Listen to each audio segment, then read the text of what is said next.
C'est encore avec de la joie d'être ensemble avec vous aujourd'hui.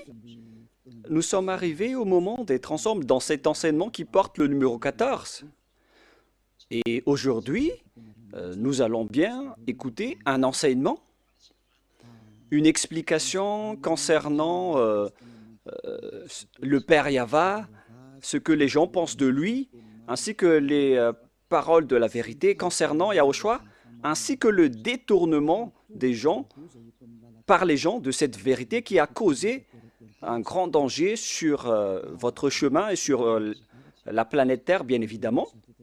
Et avant de discuter de ce titre qui dit que Jésus n'est pas du tout vrai, il vous rend pécheur et vous irez en enfer, vous serez perdu en enfer. Je vais d'abord vous expliquer, je vais vous donner beaucoup de preuves pour vous dire que vous allez être jeté en enfer si vous n'écoutez pas ce salut qu'on vous donne par amour en ce moment. Et donc, je remarque tout d'abord que notre enseignement sera assez lent pour aujourd'hui, mais ce qui est important, c'est que vous connaissez la vérité, car c'est important de dire que Jésus n'est pas du tout vrai, et Jésus n'est pas du tout vrai. Il vous rend pécheur, et vous allez être perdu en enfer, selon ce titre, selon cette parole. Et donc, nous allons regarder la vérité sur cette parole pour aujourd'hui. Est-ce que c'est vraiment logique? La réponse, oui, c'est bien logique. Mais tout d'abord, je vais vous faire cette remarque. Plusieurs d'entre vous disent que nous sommes des diffamateurs. Nous n'aimons pas du tout Jésus. Tout d'abord, Élia n'a jamais fait de diffamation. Élia n'a fait que dire la vérité. Et si Élia dit la vérité, est-ce que vous allez le fauter? Si, par exemple, je vois une personne qui est en train de mourir et qui va être jetée en enfer, et j'ai les preuves pour vous le dire dans la vérité, et que c'est la vérité, et moi je vous dis que voilà la preuve que vous irez en enfer, et vous suivez les faux dieux. Est-ce que ça veut dire que Élia n'a pas d'amour? Est-ce que ça veut dire que Élia est un diffamateur? Est-ce que ça veut dire que Élia aime critiquer les gens? Même vous, vous connaissez bien que si quelqu'un est entre le danger de mort, vous allez sûrement hurler pour lui dire de revenir, car il risque la mort. C'est une réaction normale pour un humain. Et c'est une réaction normale pour Élia, qui est en train de voir un esprit en train d'être jeté en enfer. Et c'est pourquoi Élia vous appelle. Je suis en train de vous voir en train d'être perdu, alors je vous appelle pour revenir. Car, en vérité, c'est le diable qui détourne la vérité. Il cherche les moyens pour que vous n'écoutez pas la vérité. Et s'il trouve le moindre point pour rendre en colère les gens, il en profite pour vous rendre en colère. Voilà le plan du diable. Moi, je vous conseille d'écouter cette vérité. Au cas où ce sera la dernière heure de discussion entre nous. Et après, vous allez regretter, sinon. Aujourd'hui, l'enseignement va être assez lent. Alors écoutez bien, car je vais expliquer en détail les choses importantes pour que vous ne soyez plus trompés par ces faux dieux. Alors ne vous laissez plus être trompés. Ça suffit maintenant, ces 2000 ans où on vous a fait jeter en enfer. Ça suffit maintenant. Nous allons donc maintenant entrer dans l'introduction concernant le fait de détester, de diffamer Jésus. D'ailleurs, Jésus, il est déjà mauvais car il jette les gens en enfer. Moi, je dis le danger qu'il vous a fait subir, ainsi que les tromperies que Jésus vous a fait. Nous allons commencer depuis le début. D'abord, vous allez écrire 1 dans votre prise de notes d'enseignement. En fait, Jésus vous a rendu pécheur jusqu'à aujourd'hui et auparavant jusqu'à maintenant. Voilà la question pour vous. quiconque suit Jésus, moi je suis déjà allé en Inde, en Afrique, à Togo et aux Comores. Voilà les pays qu'il y a déjà visités. J'ai déjà également visité l'Éthiopie. Voilà donc les régions euh, que j'ai visitées et j'ai déjà discuté avec les habitants de ces pays. Mais chacun de ces pays, dans chacun de ces pays, que ce soit les musulmans ou les faux chrétiens, ils disent toujours qu'ils sont pécheurs, surtout ceux qui disent chrétiens, alors que ce sont des faux chrétiens. D'ailleurs, le nom chrétien n'est plus correct car le faux Dieu l'a déjà pris. Donc, le nom a déjà changé car ce terme porte déjà le nom du faux Dieu. Donc, ce n'est plus correct en parlant du Christ qui est le Messie. Alors, les suiveurs de Jésus ont tous déclaré être pécheurs. Et d'ailleurs, le siège des catholiques romaines, vous le connaissez déjà que c'est au Vatican. Pour les protestants, c'est en Angleterre. Maintenant, c'est devenu en Amérique, car l'Amérique, c'est un grand pays. Et tous ces pays déclarent, après discussion avec eux, on leur a dit qu'ils sont avec le faux Dieu.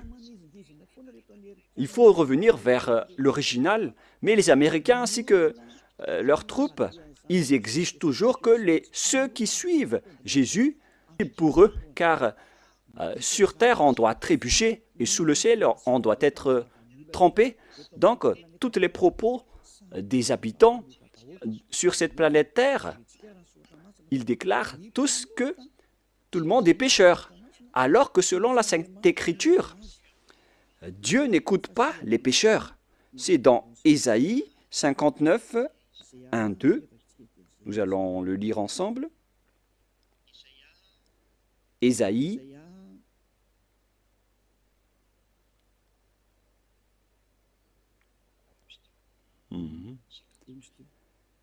59.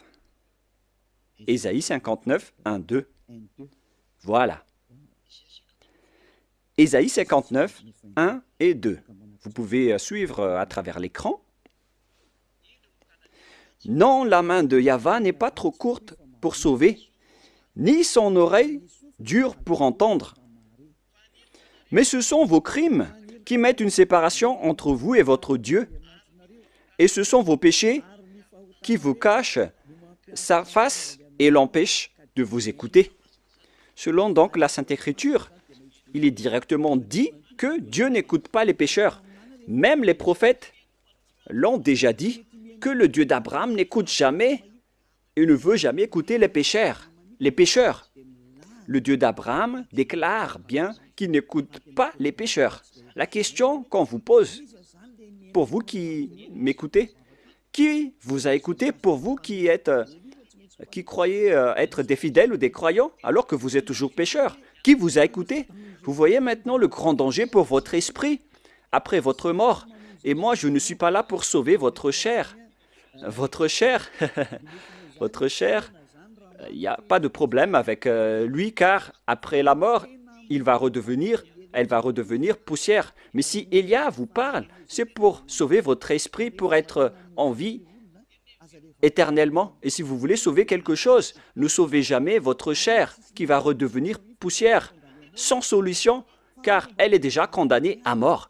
Si vous voulez sauver quelque chose, il faut sauver celui qui peut vivre éternellement, c'est-à-dire votre esprit. Alors sauvez votre esprit. Et la parole que je vous donne en ce moment, c'est une parole pour sauver votre esprit. Donc, mettez cette parole en introduction et non pas en numéro 1.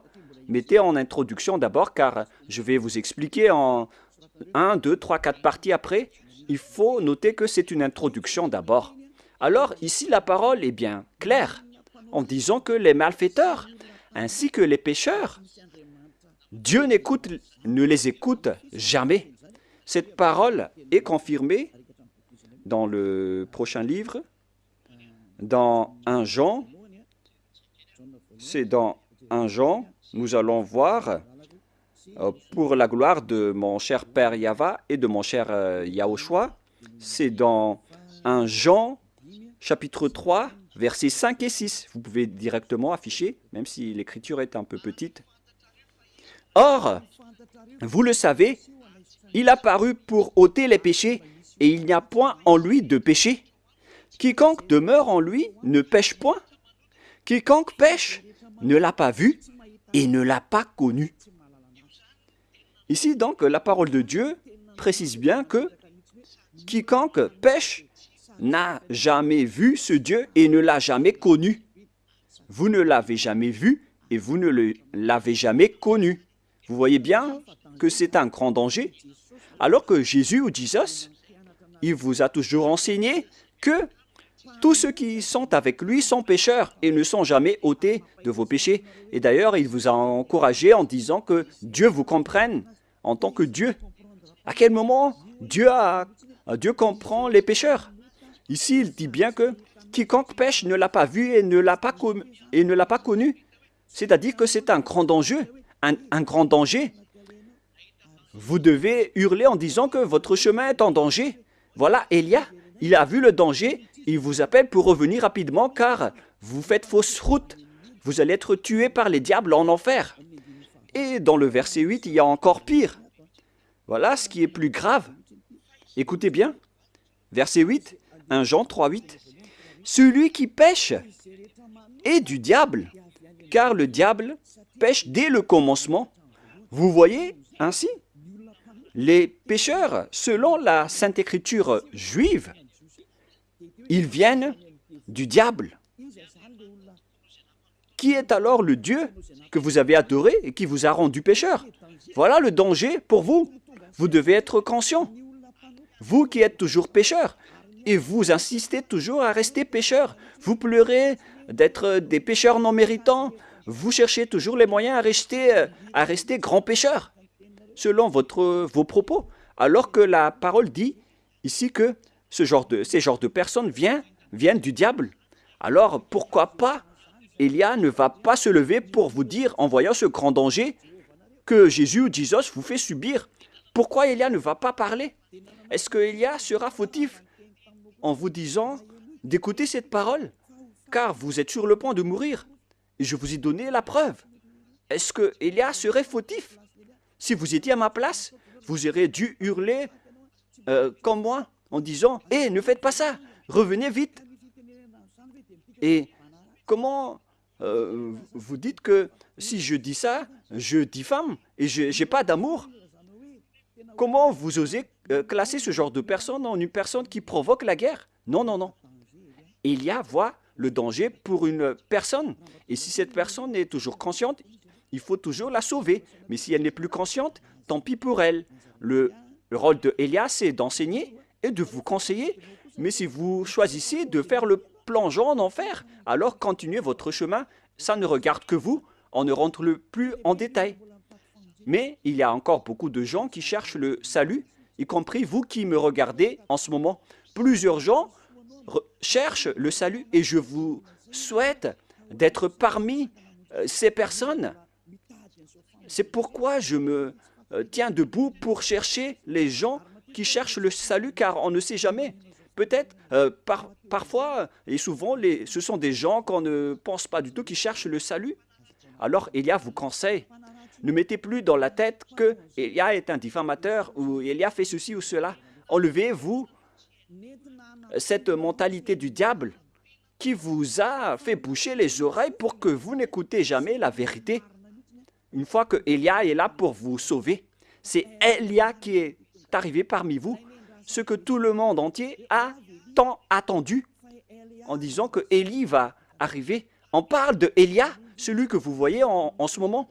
Il va sauver les gens pour revenir le cœur du Père Yahva vers les humains et faire revenir vos cœurs auprès du Père Yahva pour que vous ne péchiez plus.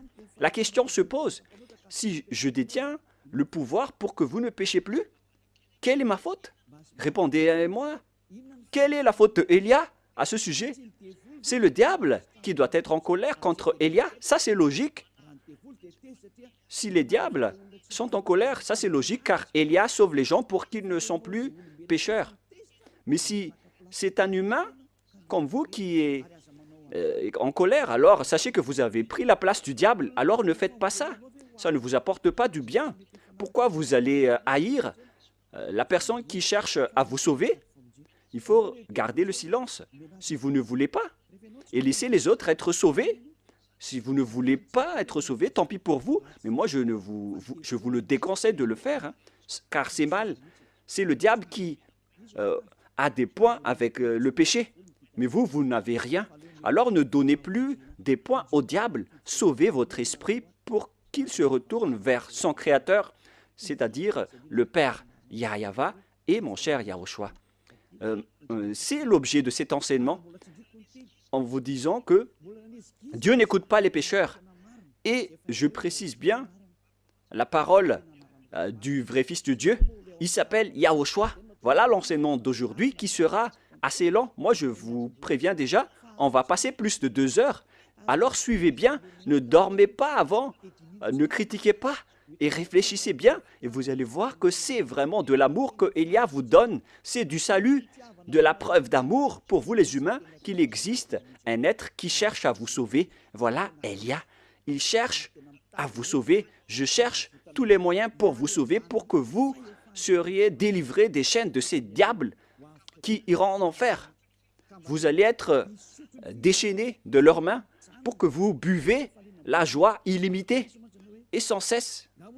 Et si vous allez dire, mais on est déjà en joie, oui, vous avez de la joie. Mais vous connaissez toujours que ce n'est pas la vraie joie que vous avez. Vous pensez que ce sont les riches qui sont vraiment dans le bonheur et en joie, alors que vous voyez bien que les riches cherchent toujours le bonheur, même s'ils ont déjà des milliards de dollars entre les mains. Ils ne se consolent jamais. Ils cherchent toujours plus d'argent. C'est-à-dire que le bonheur n'est pas du tout dans l'argent. Les milliards de dollars ne donnent pas le bonheur et de la joie. Même si vous avez tout, vous n'avez pas la joie. Car pourquoi vous cherchez toujours à augmenter vos richesses? Mais lorsque vous ne péchez point, vous avez vraiment la joie illimitée. Et c'est ce que les gens en Yahushua possèdent, qu'ils ne veulent jamais abandonner, car ils vivent dans cela. Et c'est la joie des gens ôtés des péchés que Élia vous partage. C'est ça le vrai bonheur. C'est la personne qui ne pêche plus qui est la plus en paix sur cette planète Terre. Et si vous voulez avoir le bonheur et la paix, alors ne péchez plus et suivez Élia. Car Élia a été envoyé par Yahushua. Il est l'ambassadeur de Yahushua. Nous allons donc voir la parole du vrai Créateur, le Fils du vrai Créateur, Yahweh.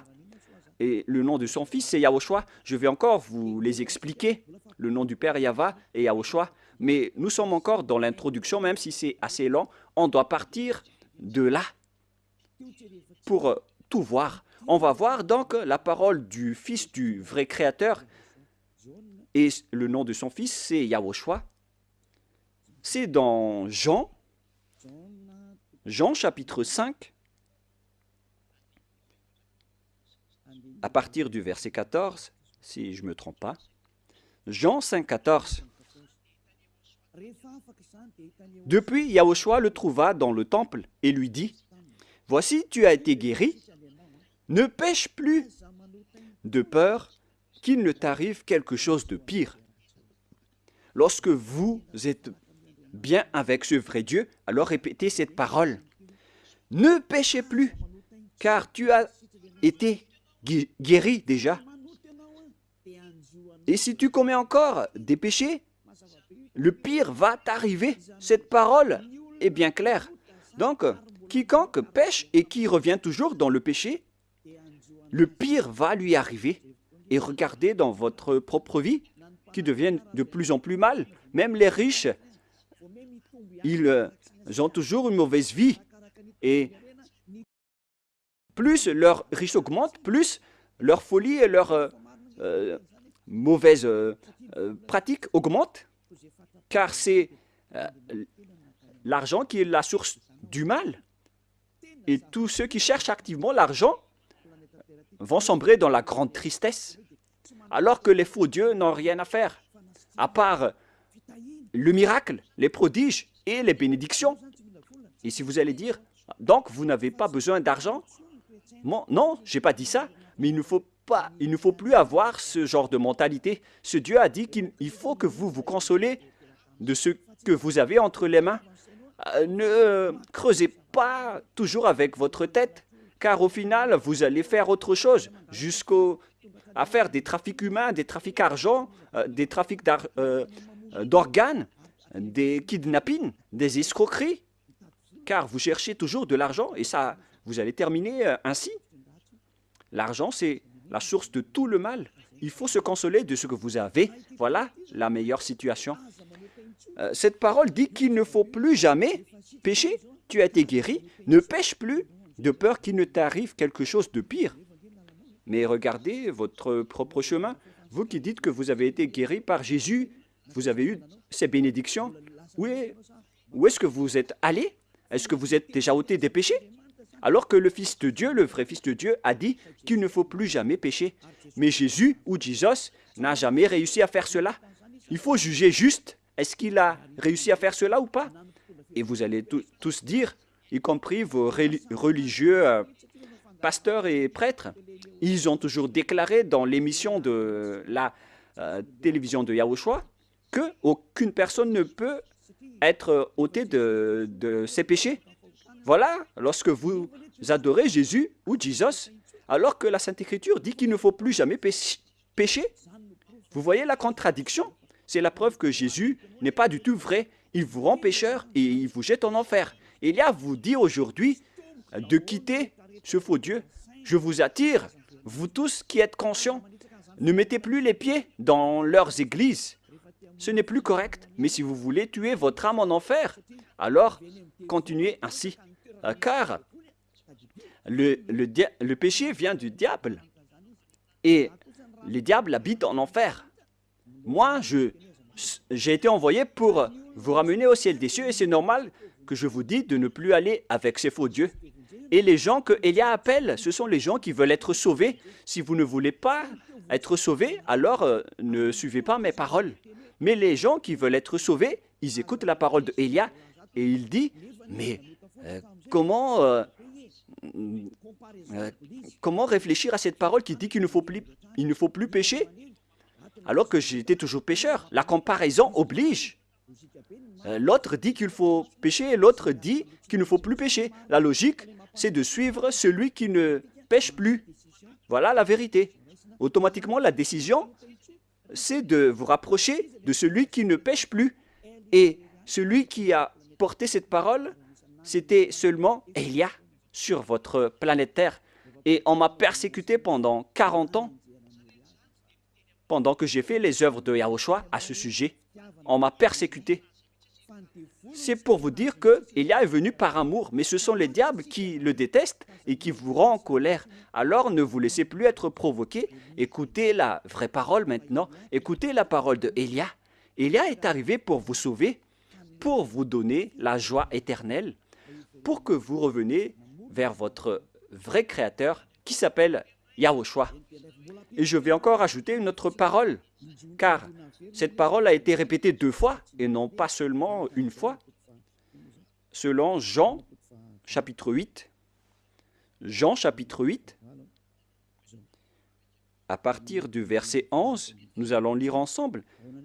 Quelle était encore la parole du Fils de Dieu à ce sujet? Elle répondit, « Non, Seigneur. » Et Yahushua lui dit, « Je ne te condamne pas non plus. Va, et désormais, ne pêche plus. » Cette parole est revenue 2 fois en disant « Ne pêche plus ». C'est ça donc qu'on doit suivre. Et Élia possède cette qualité ainsi que tous ceux qui suivent Élia. Il ne pêche plus. C'est vraiment une chose qu'on désire. Hein. Ce sont les diables qui détestent cela. Alors que c'est une bonne chose pour tout humain. Et Élia appelle les humains. Car vous cherchez ça en allant à l'église. À quoi bon d'aller à l'église? votre objectif d'aller là-bas, c'est de ne plus commettre de péché. Mais puisque en allant là-bas, vous avez cherché des miracles et des prodiges, alors c'est normal que vous n'avez pas vu la vérité, car l'endroit que vous fréquentez, c'est avec Jésus et Jésus. Et sachez que le plan de ce Dieu n'est pas pour faire des miracles ou des bénédictions, mais son sujet, c'est le péché. Mais alors, si vous avez le miracle, si vous êtes guéri, si vous restez toujours pécheur, alors ça ne sert à rien. Si vous êtes pécheur, alors vous n'êtes pas avec ce vrai Dieu. C'est logique que vous êtes avec le diable. Même vous-même, vous allez prendre une décision que c'est la bonne réponse, que Dieu n'écoute pas les pécheurs. Alors, qui vous écoute dans votre église? Est-ce que vous avez déjà posé cette question? Car si c'est celui-là le vrai Dieu qui n'écoute pas les pécheurs et que les pécheurs viennent du diable, alors l'endroit que vous fréquentez, c'est un endroit qui appartient à qui? Et vous vénérez qui? Vous priez à qui? Le schéma est très grave. Ce n'est pas de la diffamation. Si vous réfléchissez bien, vous allez déduire que la parole de Élia est vraie. Vous devriez même remercier Élia, car Élia est venu pour vous sauver. Et mes paroles ôtent les péchés que les autres religions n'ont pas réussi à faire jusqu'à maintenant. Ce sont seulement les envoyés du ciel des cieux qui peuvent sauver les gens, comme Yahushua, mon cher grand frère. Mais vous, entre humains, entre pécheurs, comment est-ce possible que vous allez réussir à vous délivrer entre vous-mêmes? Par exemple, entre prisonniers, vous êtes prisonniers ensemble. Comment l'autre prisonnier peut vous libérer? Il faut que c'est une personne venant de l'extérieur qui vous libère. La personne qui est prisonnière avec vous reste collée avec vous en prison. Et pareil, ce sont les personnes qui ne sont pas pécheurs qui peuvent sauver les gens pécheurs. Ça, c'est logique. Ce sont les gens à l'extérieur de la prison qui peuvent libérer les gens à l'intérieur de la prison et non pas les gens qui sont à l'intérieur de la prison. Ce ne sont pas les personnes pécheurs qui peuvent sauver les autres personnes pécheurs. Ce sont les envoyés, les êtres qui ne sont pas pécheurs, qui peuvent sauver les personnes pécheurs. C'est pourquoi Élia est arrivé. Alors, n'écoutez plus les faux dieux, car au final, ce vrai Dieu va être en colère contre vous, car on est en train de vous sauver. Pourquoi vous faites encore de grands propos? Maintenant, nous allons entrer dans la deuxième partie, après cette explication, après cette corde d'introduction, qui a dit que Dieu n'écoute jamais les pécheurs. Les pécheurs viennent du diable. Et tout ce que vous faites en tant que pécheur vient du diable. Alors n'écoutez plus ces derniers, écoutez vraiment le vrai Dieu. Maintenant, nous allons expliquer le sujet concernant le Dieu Père que vous avez changé en Jéhovah ou Yahou pour certains. Mais c'est quoi ce pire danger que vous avez fait? Pourquoi Élia vous parle de ce grand danger? C'est vraiment pire, car le Dieu d'Abraham, il a sorti la parole comme quoi il ne faut jamais profaner son nom. C'est vraiment un pire danger, donc, de changer ou de transformer son nom. Certains disent que ce n'est pas le nom qui est important, c'est la parole qui est importante. Il y a certains qui disent cela en appuyant avec des versets. Si c'est la parole de notre...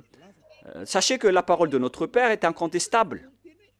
Et c'est d'ailleurs sa parole qui a dit qu'il ne faut pas profaner son nom. Alors c'est la parole elle-même qui a priorisé et qui a privilégié le nom. Si on va lire le livre d'Ésaïe,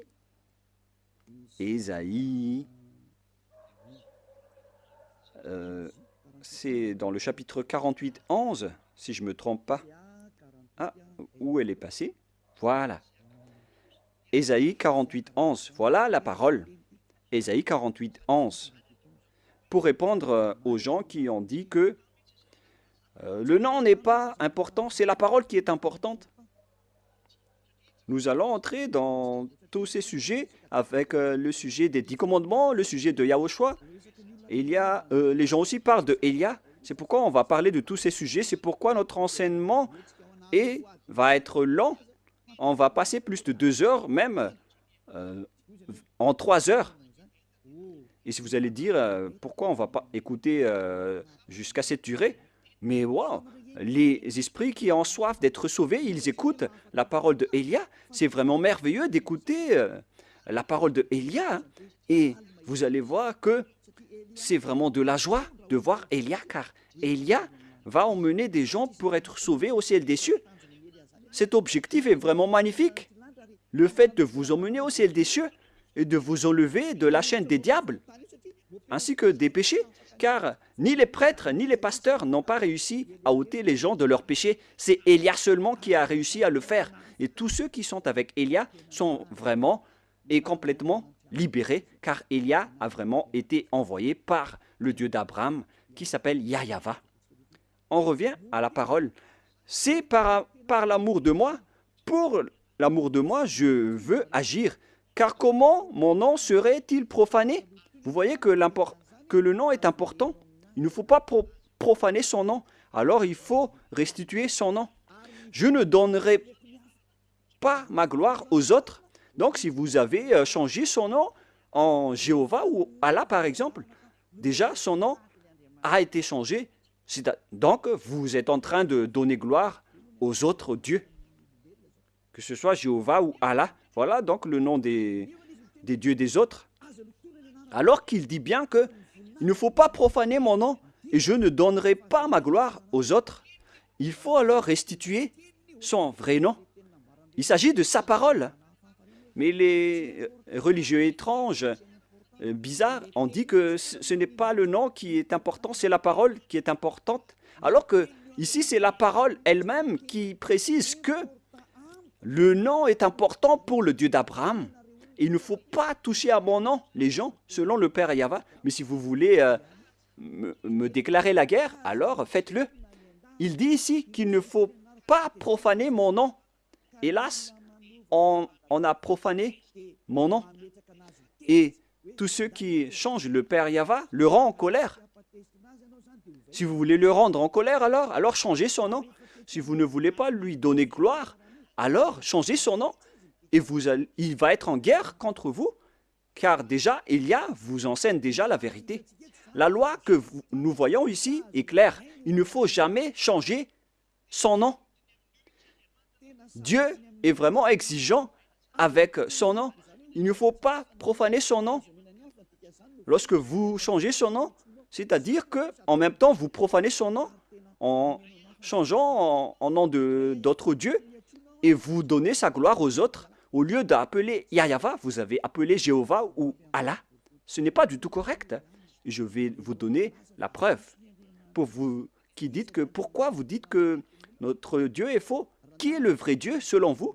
Vous devez lire dans votre Bible, dans la préambule, dans la Bible catholique romaine, dans la préambule, dans l'introduction, il est écrit que la Bible, l'Ancien Testament ainsi que le Nouveau Testament a été traduit depuis la langue hébreu ancienne ou moderne.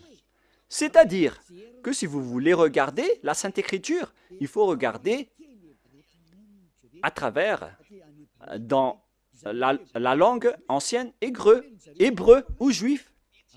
Donc, puisque la langue hébreu appartient aux juifs, alors il ne faut pas que ce sont les Français qui maîtrisent le malgache plus que les malgaches, en disant que les meilleurs en malgache, ce sont les Français, ou les meilleurs en français, ce sont les Anglais. Ce n'est pas logique. Il faut que ce sont les propriétaires de la langue qui prouvent quel est le nom de leur Dieu. C'est pourquoi on doit regarder le Sefer Torah. Et le Dieu d'Abraham, c'est le Dieu d'Abraham,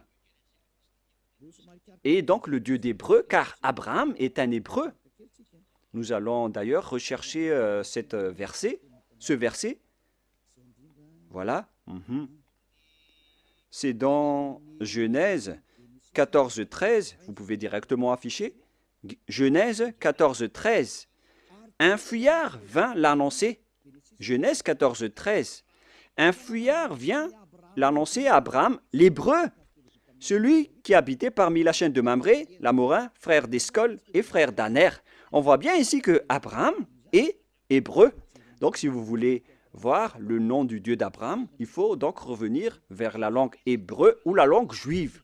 C'est vraiment logique, après cette parole, de sortir et de lire le livre hébreu, le livre juif qu'on appelle le Sefer Torah. Le Sefer Torah, ce sont les livres écrits par les sophères, c'est-à-dire les écrivains. Les Sephers,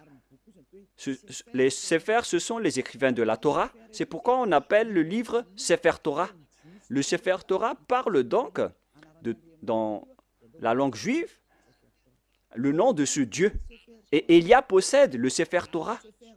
Et le Sefer Torah de ces Juifs a été fait par succession d'héritage. Et au final, ils ont été écrits par les scribes à l'époque de Néhémia, d'Esther. Et au final, on a vu aussi l'époque des Maccabées. Ce sont tous des écrivains qui se sont succédés. Et on appelle ces écrivains les Massorètes ou bien les Massoras. Ce sont donc les porte-paroles, des porte-paroles qui ont écrit les livres après les anciens livres qui ont été détruits. Donc, parmi les Juifs, il y a des intellectuels qu'on appelle les Massoras ou les Massorètes. Dans le Sefer Torah, dont ils ont écrit le Sefer Torah, et le plus ancien se trouve vers moins 200 avant l'an 0, alors que la parole qui a été écrite en moins 200 existait déjà vers moins 1000 ou moins 2000, c'est-à-dire à l'époque d'Abraham. Je vais vous montrer toutes les paroles à ce sujet en langue hébreu. Donc, si on veut regarder le nom, alors on ne doit pas le regarder en Angleterre ou en Amérique. D'ailleurs, les chercheurs mondiaux, les chercheurs dans ce monde ont déjà trouvé l'appellation de ce Dieu jusqu'à aujourd'hui. Et tout le monde connaît que l'appellation du nom de ce Dieu vient de Yod, He, Vav, He. Ou bien, selon les gens, YH, WH. Et je rectifie directement, le bon terme c'est YH, VH et non pas YH, WH. Nous allons d'abord, je vais d'abord vous enseigner, après nous allons enseigner le livre hébreu. Nous allons donc, je vais d'abord vous enseigner d'abord. Tout le monde connaît ces lettres avec Yod, He, Vav, He. On parle du tétragramme selon les intellectuels, les docteurs et les professeurs. Mais ce qui est étonnant, c'est qu'il ne sait rien le lire. Où sont passés les doctorats et les professorats des théologiens? Sachez que les pécheurs n'ont pas été autorisés de connaître la vérité, car les pécheurs n'ont jamais vu et n'ont jamais connu ce vrai Dieu. C'est logique, donc ils ne connaissent rien. Ils doivent attendre Élia pour enseigner. C'est pourquoi on entre dans l'enseignement. Comment on lit ceci? Voilà le Yod. Les Juifs lisent de droite à gauche. Voilà donc le Yod. Voilà le He, selon eux. He ou H. Et celui-là, c'est un V, selon eux. V. Vav, selon eux. Vav. C'est-à-dire V-A-V.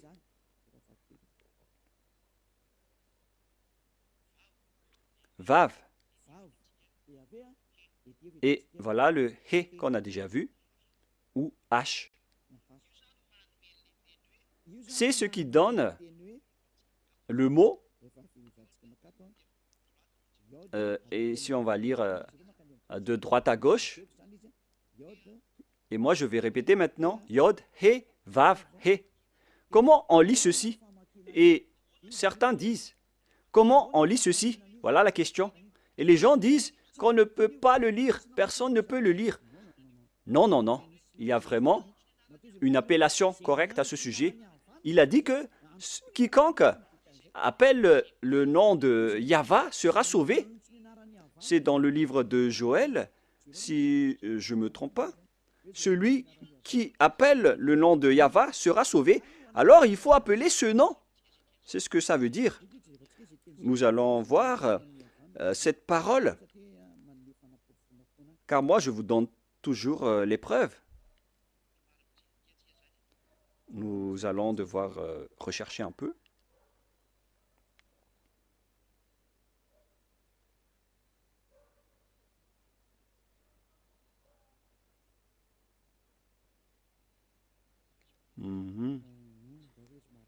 Je vais d'abord rechercher cette parole rapidement.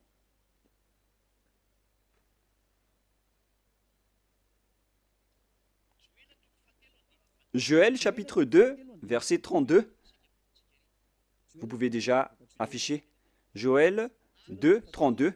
Alors quiconque invoquera le nom de Yahva sera sauvé.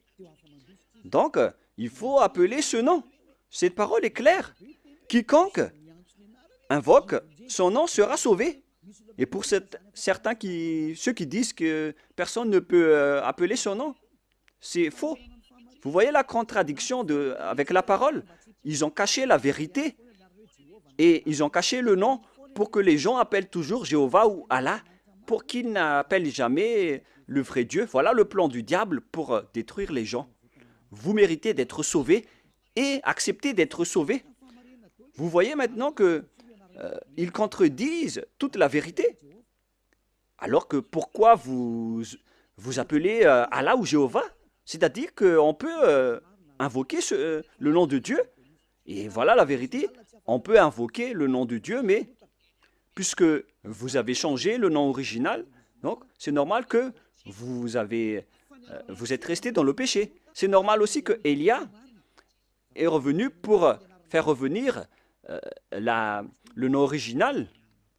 Et c'est le vrai nom que Élia a restitué. Élia est arrivé pour vous sauver. Revenez vers la vérité.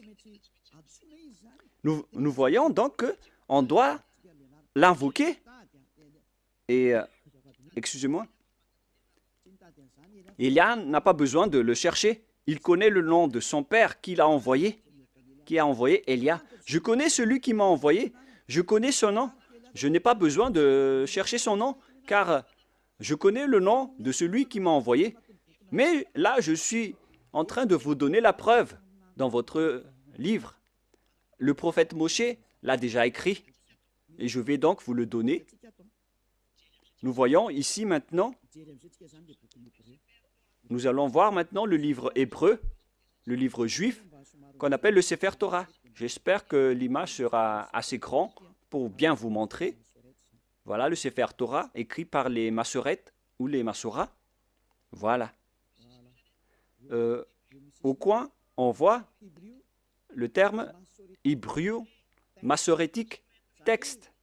C'est-à-dire que ce sont ces Massorètes qui ont sorti l'enseignement et le livre.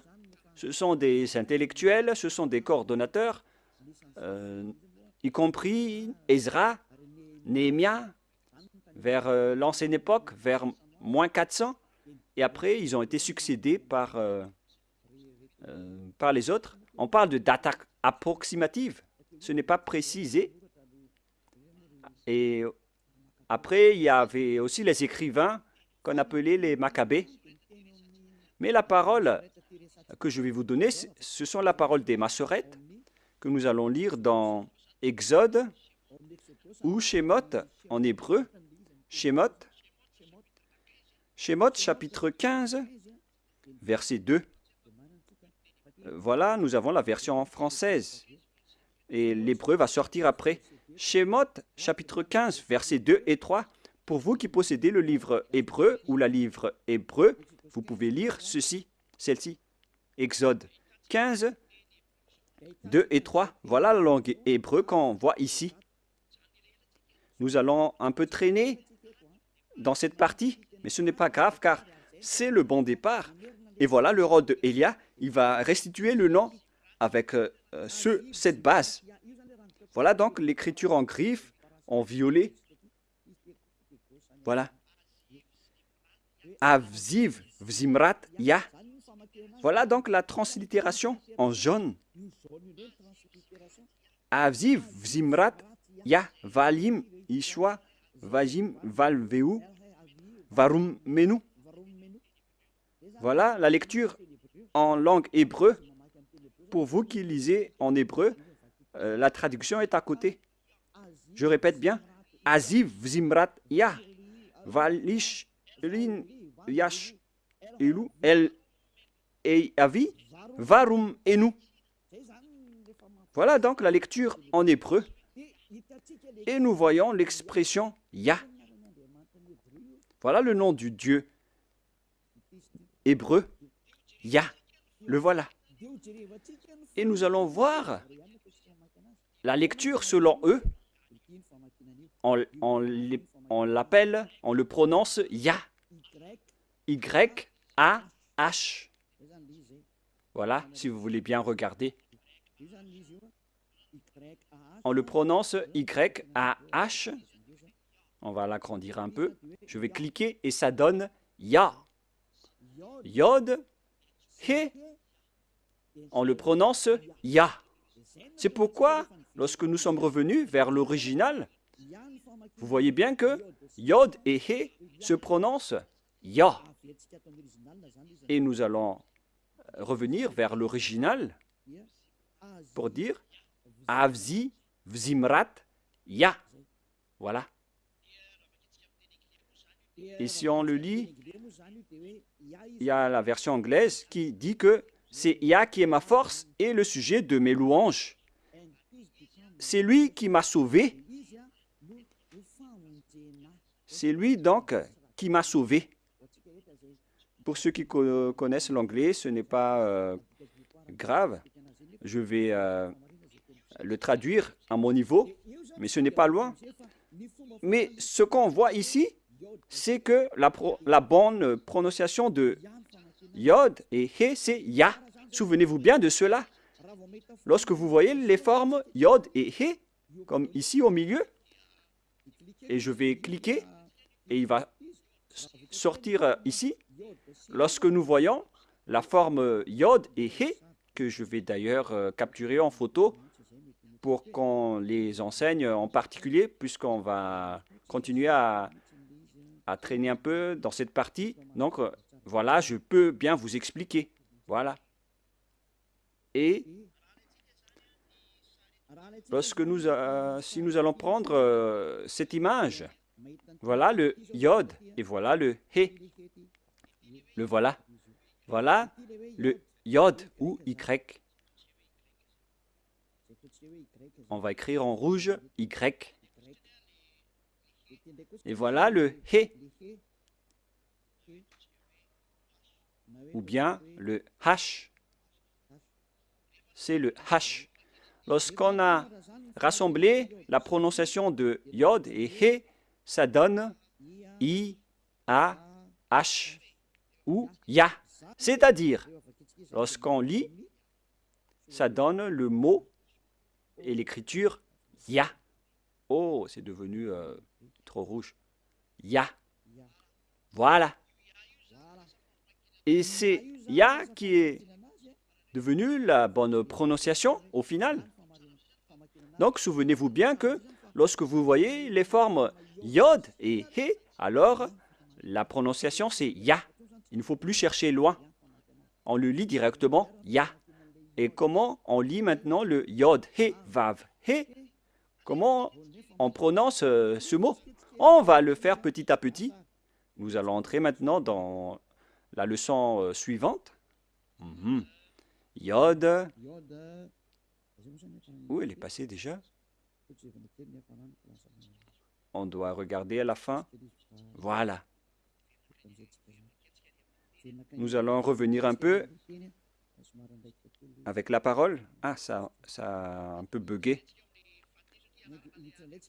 Nous allons entrer dans la troisième partie pour voir le nom du vrai Dieu. Il a dit, Yah est ma force et le sujet de mes louanges. Et dans le livre des psaumes, on dit Alléluia. Pour donner gloire au Père Yahva, on dit Alléluia. C'est-à-dire gloire au Père Yahva. Il n'a jamais dit que c'est Alléluia. Vous voyez vraiment la grosse erreur des humains. Ça a été transformé en Alléluia, alors que dans votre Bible, c'est Alléluia. Et le nom du Père Yahva, son vrai nom, c'est Yahva. Donc, on va lire l'autre nom, car on a déjà vu Yah. Vous voyez donc, à travers cette remarque, avec le Alléluia, que son nom, c'est vraiment Yah. Voilà donc, en troisième partie, on parle ici de Yahva Shmo. Je vous le dis directement, mais ici, vous voyez d'abord Yod, He. Voilà. Et même les sens ont tous été changés. C'est pourquoi on est là pour les rétablir à la normale. Après les fausses translittérations, ils ont créé le nom de Jéhovah ou Yehovah, alors que ça n'existe pas du tout, cette prononciation. Alors, quelle est la bonne translittération? Voilà donc les mauvaises translittérations à cause des changements des humains. Ils ont changé carrément. Alors, on voit dans le verset 3, la lecture juive, c'est Yahva. La lecture de Yod He Vav He, que je vais prendre en photo également pour vous lire, c'est vraiment facile. Hein? Une fois que vous avez connu cet enseignement, vous allez être ôté de vos péchés et vous ne péchez plus jamais. C'est le rôle de Elia de vous restituer la vérité pour que vous la connaissez. Nous allons continuer maintenant. Voilà le Yod He que nous allons écrire en rouge. Voilà donc le sens. Et nous savons tous que Yod et He veut dire Yah. On n'en parle plus. C'est déjà clair. Jusque-là, on connaît que c'est Yah. Et qu'en est-il du Vav et de He? Vav ou W, A et H. Yahva. Comment on prononce ce W? Car il y a des gens fous qui ont créé Yahvé et certains ont aussi créé Jéhovah ou bien Yahou. Quelle est la bonne prononciation selon les Juifs de ce W? On pose la question à ce W, quelle est ta bonne prononciation? Car tous les humains sont en réflexion à ce sujet. Elia ne réfléchit plus à ce sujet car j'ai déjà connu ce nom depuis chez nous. C'est pourquoi mon nom, Ziadia Elia. Ce nom ne vient pas de chez vous, ça n'existe pas chez vous. C'est un nom qui vient de chez nous. Ziadia Elia. Et nous vous enseignons le nom de celui qui nous a envoyé, le Dieu Père qui est assis sur sa grande trône, la grande lumière qui nous a envoyé, notamment Elia qui est arrivé parmi vous, qui vous dit la vérité et qui vous restitue la vérité qui est écrite dans votre livre. Voilà ce qui est écrit, mais que vous avez changé en autre chose. Il est bien précisé que la parole dit que c'est Yahva Shmo. Comment on lit vraiment le W en hébreu? Car on a déjà vu Yah, on a déjà vu Va. Est-ce que c'est Wa, la prononciation, comme avec les Anglais, ou est-ce qu'on le prononce Va? Et moi, je vous donne déjà la réponse que la bonne prononciation, c'est Va. Là, c'est clair. Nous allons enchaîner avec cette prochaine leçon. Pourquoi Elia exige que le nom doit être Yahva? C'est vraiment son appellation. au ciel des cieux. Et c'est pourquoi les gens sont ôtés des péchés après avoir invoqué le nom de Yahva. Et quiconque invoque le nom de Yahva sera sauvé et sera ôté des péchés après le baptême en Yahushua. Nous allons encore en parler après. Et voilà, donc, la parole est claire. Avec la prononciation de ce W, nous allons maintenant voir la bonne prononciation de ce W en langue hébreu. Et nous allons le voir dans Wikipédia, qui regroupe plusieurs intellectuels partout dans le monde. Moi, je précise bien que Elia connaît déjà que la prononciation de ce nom, c'est Yahva, depuis chez nous. Alors que vous aussi, les intellectuels sur Terre, vous connaissez aussi l'appellation. Donc, il faut regarder avec les propriétaires de la parole. Il ne faut pas que ce soit vous, les Malagasy, les Français ou les Anglais, qui va faire sortir la parole. Il ne faut pas faire ce mauvaise aventure. Il faut revenir avec les propriétaires de la langue. Allons-y alors. Patientez un peu, car je vais encore chercher le verset. Ah, je l'ai encore égaré. Voilà. Patientez un peu, car je vais regarder le verset. Et les techniciens, vous pouvez directement afficher après pour que ça soit magnifique. Voilà, vous pouvez afficher maintenant. Je l'ai retrouvé. Il s'agit donc d'une autre déclaration qui dit que, selon Wikipédia, d'après wikipedia.org, que vous voyez ici, wikipedia.org, une plateforme qui regroupe tous les intellectuels partout dans le monde concernant les alphabets hébreux. On ne va pas parler anglais, on va faire sortir la parole. On va montrer la parole. Selon eux, le script type veut dire, on l'a vu, vers la période moins 200 à moins 100 avant Yahushua jusqu'à présent. C'est-à-dire, ça a débuté depuis moins 200 jusqu'à moins 100, jusqu'à aujourd'hui.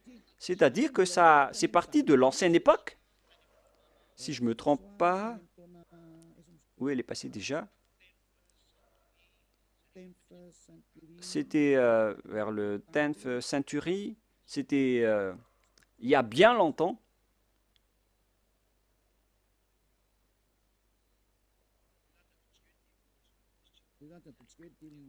On va partir de ce second, c'est-à-dire vers moins 200, moins 180, moins 170, moins 150, jusqu'à moins 100, moins 80, moins 70, jusqu'à aujourd'hui, jusqu'à maintenant. Voilà la parole de tout à l'heure. On va réafficher, au cas où vous n'avez pas vu. Période 50 first century avant Yahushua, jusqu'à maintenant, jusqu'à aujourd'hui. Quelle est alors la lecture hébreu de la lettre W? Car c'est W qui est écrit là, alors que ce n'est pas un W, c'est V. Est-ce que c'est clair pour ceux qui écoutent? Nous allons lire la translittération ici en bas pour ne pas perdre notre temps. Alphabet, prononciation. Et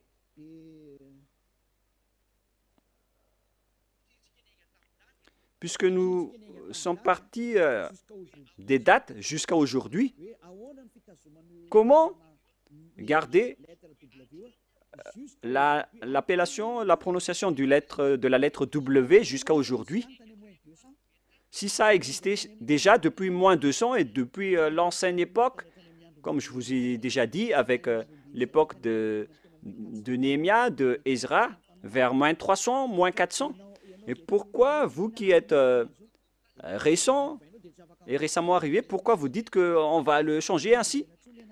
Mais si vous n'êtes pas ôté des péchés, sachez que vous irez en enfer. Moi, je vous montre la vérité en ce moment. Alors, nous allons voir comment on lit ce W. Voilà. Ici, on voit le Vav, la lettre V. Le trait que je vous ai enseigné, du côté gauche, on le prononce V.